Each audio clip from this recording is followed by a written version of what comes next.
बिस्मिल्लाहिर्रहमानिर्रहीम। सोच और फिक्र के नए जाविये, नए अंदाज। इस्लामी निज़ाम सेहत के साथ अल्लाह हेल्थ सिस्टम में आपका मेज़बान, आपका तबीब, आपका मालिज, हर्बलिस्ट, नेचुरोपैथिक डॉक्टर जमील मेहरवी आपको खुशामदीद कहता है। आज दोस्तों बज़्म मेहरवी में जो बात होने जा रही है, जो आज का टॉपिक है हमारा, वो है मालिश और उससे इलाज। वैसे तो दुनिया में बेशुमार तरीका इलाज है। WHO जो वर्ल्ड हेल्थ ऑर्गेनाइजेशन है, उसके मुताबिक दुनिया में कई सारे तरीका इलाज जो है उनके पास रजिस्टर्ड है, जिनमें सरे फहरिस्त जो है वो जैसे एलोपैथिक सिस्टम है, जैसे होम्योपैथिक तरीका इलाज है, और जैसे हर्बल तरीका इलाज है जिसको हम नेचुरोपैथिक कहते हैं, यानी तिब्बे यूनानी भी कहते हैं, तिब्बे नबवी भी कहते हैं। इसी तरह एक्यूपंक्चर भी है, रजिस्टर्ड तरीका इलाज है। इसी तरह से रूहानियत यानी दम के जरिए इलाज करना, ये भी एक साइंटिफिक तरीका इलाज है। इसी तरह से आयुर्वेदिक है, और उसके बाद हजामा है, और कई सारे मुख्तलिफ दुनिया के अंदर मुख्तलिफ खित्तों के अंदर मुख्तलिफ इलाकाई इलाज होते हैं। इसी तरह से एक इलाज मालिश के जरिए भी है।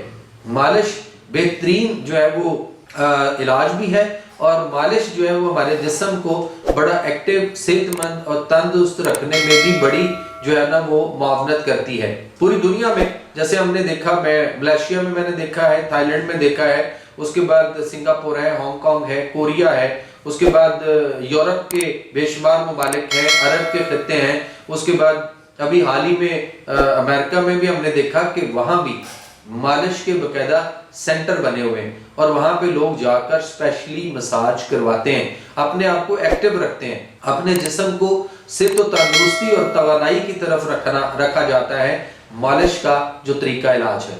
तो आइए आज हम बज़्म मेहरवी में इस पे भी कोई बात करते हैं। तो चलते हैं बिला तमीद हम अपने वीडियो लेक्चर की जानिब। कम सिन बच्चों की देखभाल और वालिदैन के लिए हमेशा से मसला रही है। पैदाइश के बाद बाज ऐसी पेचीदगियां सामने आती हैं जिन पर अगर बर वक्त मुनासिब तवज्जो न दी जाए तो उनके असरात बच्चे की पूरी जिंदगी का इहाता करते हैं।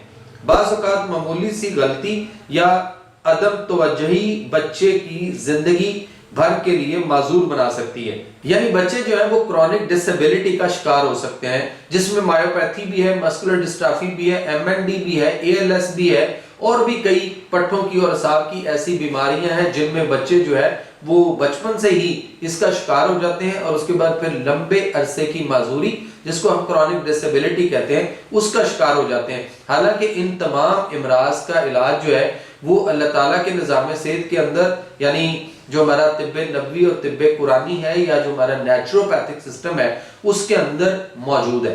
तो नाज़रीन, इस बात में तो किसी शक व शुबा की गुंजाइश नहीं कि जिन बच्चों की सेहत उनकी जिंदगी के इब्तदाई अयाम में अच्छी होती है, वो आइंदा भी सेहतमंद जिंदगी गुजारते हैं। ये अटल हकीकत अपनी जगह लेकर ये सवाल कि आखिर बच्चों की सेहत बर्बाद करने वाले बुनियादी अवामल कौन से हैं, इस बारे में मालिश के जरिए इलाज के मगरबी माहिरीन का कहना है कि कमसिन बच्चे की मुतअद्दिद बीमारियों की बुनियादी वजह उसके अस्तख्वानी ढांचे का अदम तवाज़ुन होता है। यानी उसके जो हड्डियों का निज़ाम है उसमें अदम तवाज़ुन होता है। वो इस बात पर यकीन रखते हैं कि महारत और हुनर बरोए कार लाते हुए इस अदम तवाज़ुन और बच्चों की मुतअद्दिद बीमारियों का खात्मा मुमकिन है। सो दोस्तों, इस ज़मन में मालिशी इलाज यानी जिसको हम मसाज कहते हैं, एक इनकलाबी कदम करार दिया जा रहा है। माहिरीन का कहना है कि बच्चे की पैदाइश के फौरन बाद उसके हड्डियों का जो ढांचा होता है, उसका जो पूरी बॉडी का सर्विस स्ट्रक्चर होता है, जो एनाटॉमिकल पोजीशन उसकी जो होती है, उसको इस्तख्वानी ढांचे का अच्छी तरह मुआयना करना चाहिए, क्योंकि पैदाइश के दौरान उसके जिस्म को काफी दबाव का सामना करना पड़ता है, और उसके सर की 29 हड्डियां दबाव के बायस अपनी जगह से हिल सकती हैं।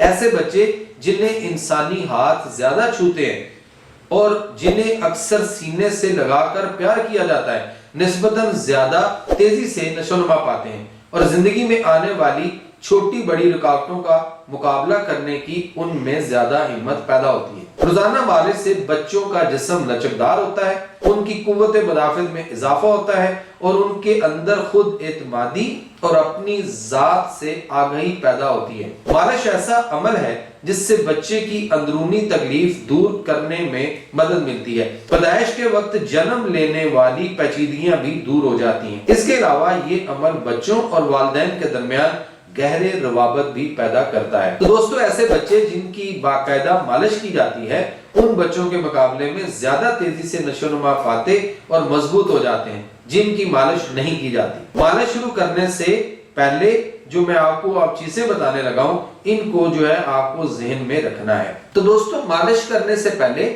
کچھ بہت ضروری باتیں جو میں آپ کو پریکٹیکلی بتانے لگا ہوں، یہ باتوں پہ آپ کا جاننا بھی، غور کرنا بھی اور ان پہ عمل کرنا بھی جو ہے بہت ضروری ہے۔ چونکہ اس وقت تو آپ جانتے ہیں کہ پوری دنیا میں جو ہے وہ باقاعدہ ڈاکٹر آف فزیو تھراپی کی ڈگری آ چکی ہوئی ہے، اور اس کے لیے بھی بہت سارے فزیو تھراپسٹ جو ڈاکٹر ہیں وہ بھی مالش اور مساج کے ذریعے ہی اپنا علاج کرتے ہیں۔ اسی طرح آپ کو گلی محلے میں، فٹ پاتھ پر، سڑکوں پہ، مختلف جگہوں پہ، مارکیٹ کے اندر آپ کو مالش کرنے والے لوگ نظر آئیں گے جن کے پاس وہ مختلف آئل کی بوٹلز ہوتی ہیں اور وہ روزانہ کسی نہ کسی کا کہیں نہ کہیں کسی پارک میں، کسی جگہ پہ، کسی سڑک پہ، کہیں کنارے بیٹھے ہوئے، اور اسی طرح اچھے لوگ گھروں میں جا کر بھی مساج کرنے والے ہیں۔ اسی طرح سے آپ کے لیے مساج سینٹر بھی جو ہے وہ بھی پوری دنیا میں موجود ہیں۔ اسی طرح سے جو ہے وہ گھر میں فیملی ممبر کو بھی ایک دوسرے کے ساتھ جو ہے وہ مساج ان کا کرنا چاہیے۔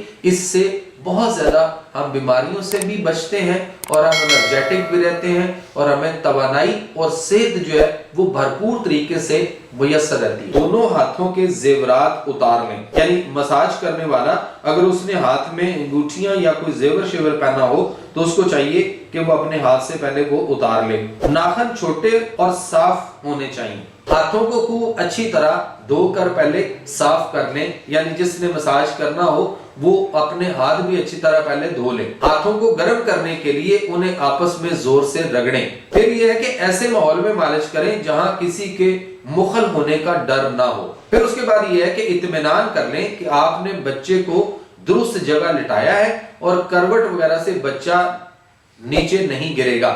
مناسب ہوا کہ مالش کا عمل فرش پر کریں، فرش پر چٹائی پر گدا ڈال دیں۔ اگر بچے کی گردن خود بخود ادھر ادھر لٹک جاتی ہے تو تولیہ گول کر کے سہارا دیں۔ مالش کے دوران بچے سے باتیں بھی کرنی چاہیے۔ 6 ہفتے سے کم عمر بچوں کو خوشبودار تیل ہرگز نہ لگائیں۔ اگر کپڑے اتارنے سے بچہ بے چینی محسوس کرتا ہے تو کپڑے نہ اتاریں ورنہ وہ پریشان ہو جائے گا۔ بچے کو دودھ پلانے کے آدھ گھنٹے بعد تک پیٹ پر کسی قسم کی مالش نہ کریں۔ دوستو، اطمینان کر لیں کہ آپ جو دباؤ ڈال رہے ہیں وہ یکساں اور آپ کے قابو میں ہے۔ بچے کو کسی بھی قسم کا ٹیکا لگا ہو تو 3 دن تک مالش نہ کریں۔ مساج سے خون کی گردش میں اضافہ ہوگا اور درجہ حرارت بھی بڑھنے لگے گا جو نقصان دہ ہوتا ہے۔ گھبرا جانے والے بچے کو مالش کے ذریعے پرسکون کیا جا سکتا ہے۔ بچے کو پیٹھ کے بل قدرے گرم، نرم مگر ہموار فرش پر لٹا لیں۔ بچے کے کاندھے دونوں ہاتھوں سے پکڑ لیں اور ہولے ہولے بھینچیں۔ خیال رکھیں کہ بھینچنے کا عمل زیادہ زوردار نہ ہو۔ اس عمل کو بتدریج جاری رکھتے ہوئے پاؤں کی طرف آئیں۔ جب آپ بچے کی کمر کے پاس پہنچیں تو دونوں ہاتھوں سے اسے ذرا زور سے پکڑ لیں، اس سے بچے میں تحفظ کا احساس پیدا ہوگا۔ جب پیروں کے پاس آئیں تو انہیں ہلکے ہاتھ سے بھینچیں، مساج کریں، ان کے ساتھ کھیلیں اور ان میں گدگدی کریں۔ آپ دیکھیں گی کہ بچہ خوشی کا اظہار کرے گا، یعنی مسکرائے گا۔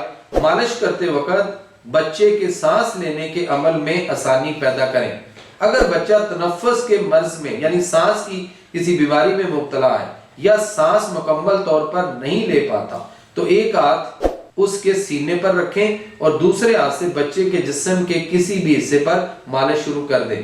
دوستو، مالش کرتے وقت بچے کے پیٹ کی مالش پچکارنے اور تھپکنے کا عمل دستوں سے نجات دلاتا ہے۔ اس سے خون کی گردش میں اضافہ ہوتا ہے، معدے میں تحریک، حرارت پیدا ہوتی ہے اور آنتیں درست انداز میں کام کرنے لگتی ہیں۔ بچے کی مالش کرنے کے لیے زیتون کا تیل بہترین ہے۔ آپ اپنی سہولت کے لیے کوئی اور تیل استعمال کر سکتی ہیں۔ 1 چمچہ بادام کے تیل میں 1 قطرہ زیتون کا تیل ملائیں اور اس تیل کو اپنے ہاتھوں پر اچھی طرح लगा लें। अब बच्चे की मालिश शुरू करें। कमर की हड्डी के ऊपर किनारे से शुरू करें और हौले हौले मालिश करते हुए आखिरी पसली के पास आ जाएं। अब पेट की तरफ आएं और यहाँ से दाएं तरफ बढ़ें और दाएं किनारे यानी कमर की हड्डी पर जाकर मालिश का अमल खत्म कर दें। मौसमे सरमा में तकरीबन रोजाना मालिश के अमल से बच्चा सेहतमंद, खुशो-खुरम और चाको चौबंद रहता है, क्योंकि मालिश बच्चे की बेहतरीन ग़िज़ा है। नबी करीम सल्लल्लाहु अलैहि वसल्लम की तिब्बे नबी से अगर मैं बात करता चलूं आखिर में, तो आप सल्लल्लाहु अलैहि वसल्लम ने भी फरमाया कि जैतून का तेल जो है ये जिस्म की मालिश के लिए भी बेहतरीन इलाज है। और वो लोग जिनके जोड़ों में, पट्ठों में दर्दें या खिंचाव होता है या जो फालिज वगैरह के मर्ज में मुब्तला है, उनके लिए ये है कि वो 1 पाव जैतून का तेल लें और उसमें आधा पाव जो है वो तारा मीरा का तेल डाल लें, और अगर मुमकिन हो सके तो 2 बॉटल यानी 2 डिब्बियां आयोडेक्स जो बाजार से मिलती है वो भी 2 लेकर उसके अंदर अगर हम उसको शेक करके मिक्स कर लें तो ये बेहतरीन आपके जोड़ों के लिए, आपके पट्टों के लिए, और खास तौर पे जिनके जोड़ दर्द या जोड़ों में प्रॉब्लम है या जो उठ बैठकर नमाज सही तरह से नहीं पढ़ सकते, अल्लाह के आगे सही तरह से सजदा रेज नहीं हो सकते, या जिनको फालिज है या जिनको चेहरे का लकवा है या जिनके पट्टे कमजोर है या जो चलते हुए लड़खड़ाते हैं, गिर पड़ते हैं, उनके लिए ये वाला जो मैंने आपको नुस्खा दिया है मालिश का, कि आयल आपने जैतून का, तारा मीरा का तेल और आयोडेक्स किस तरह से इसको मिक्स करके आपने इसके साथ मसाज करनी है, ये भी बहुत कारआमद और मुफीद है। इसके साथ ही अपने मेजबान, अपने तबीब नेचुरोपैथिक डॉक्टर जमील मैरवी को इजाजत दीजिए। बस में मैरवी में इंशाअल्लाह मिलते हैं जल्दी ही अगले किसी एक नए टॉपिक में। तब तक अपनी दुआ में याद रखिएगा। अल्लाह हम सब का हामी और नासिर।